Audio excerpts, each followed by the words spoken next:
Olá, pessoal, tudo bem? Hoje vamos falar um pouco sobre direito penal eleitoral. Não é uma disciplina tão abordada no curso de graduação, mas é uma disciplina cobrada em alguns concursos públicos. Bom, a principal legislação que tipifica crimes eleitorais, na realidade, é o Código Eleitoral, a Lei 4737 de 65. Porém, não é a única. Nós temos outras legislações eleitorais que também tipificam condutas, como a Lei das Eleições, a Lei de Transporte nas Eleições e assim por diante. O Código Eleitoral ele tem por objetivo garantir a lisura e a regularidade do pleito eleitoral.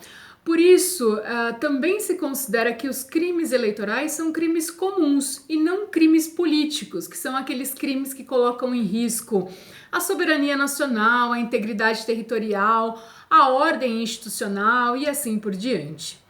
Bom, a parte criminal do Código Eleitoral pode ser dividida da seguinte forma. Dos artigos 283 a 288, nós temos as disposições preliminares. Do 289 ao 354, nós temos os crimes eleitorais em espécie. E do 355 ao 364, vocês encontrarão o processo penal eleitoral. São todos crimes que desafiam a ação penal pública incondicionada, nos termos do artigo 355 do Código Eleitoral. São crimes puníveis com reclusão, detenção e inclusive com pena de multa combinada isoladamente, como acontece, por exemplo, na situação do artigo 345 do Código Eleitoral.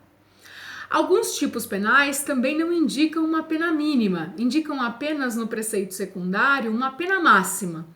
Quando não indicar a pena mínima, nós aplicamos a regra do artigo 284 do Código Eleitoral. A detenção, se a pena for uma pena de detenção, a pena mínima será de 15 dias, se a pena for uma pena de reclusão, a pena mínima será de 1 ano.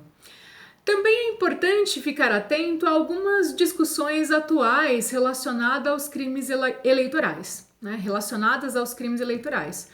A Lei 13.834 de 2019, por exemplo, inseriu o artigo 326A, a denunciação caluniosa com finalidade eleitoral. É uma modificação legislativa recente.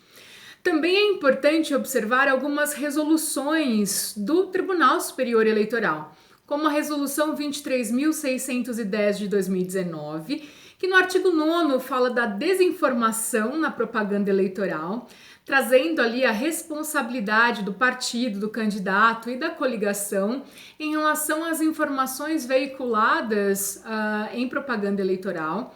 E também o artigo 30, parágrafo 2º, que fala da remoção de conteúdo determinada pela Justiça Eleitoral, desde que esse conteúdo tenha ali, por objeto, uma agressão ou um ataque a candidatos, inclusive quando realizados esses ataques ou agressões por meio de redes sociais. Também vale a pena conhecer a Resolução 23.553 de 2018 do Tribunal Superior Eleitoral, que fala sobre a arrecadação de recursos e prestação de contas nas eleições. Vejam que interessante, no artigo 22, parágrafo 5º dessa resolução, se proíbe o uso das criptomoedas na arrecadação e gastos de campanha, indicando ali os riscos desse tipo de transação e a questão do anonimato utilizada nesse tipo de transação também. Por fim, acho que vale a pena lembrar os posicionamentos do STF sobre a conexão entre o crime eleitoral e o crime comum.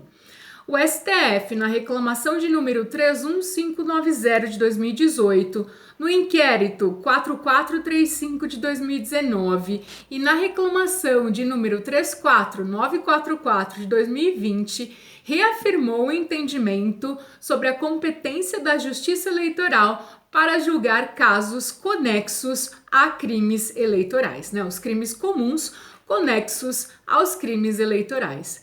Sempre vale a pena dar uma olhada na parte de direito penal eleitoral. Bons estudos e até a próxima!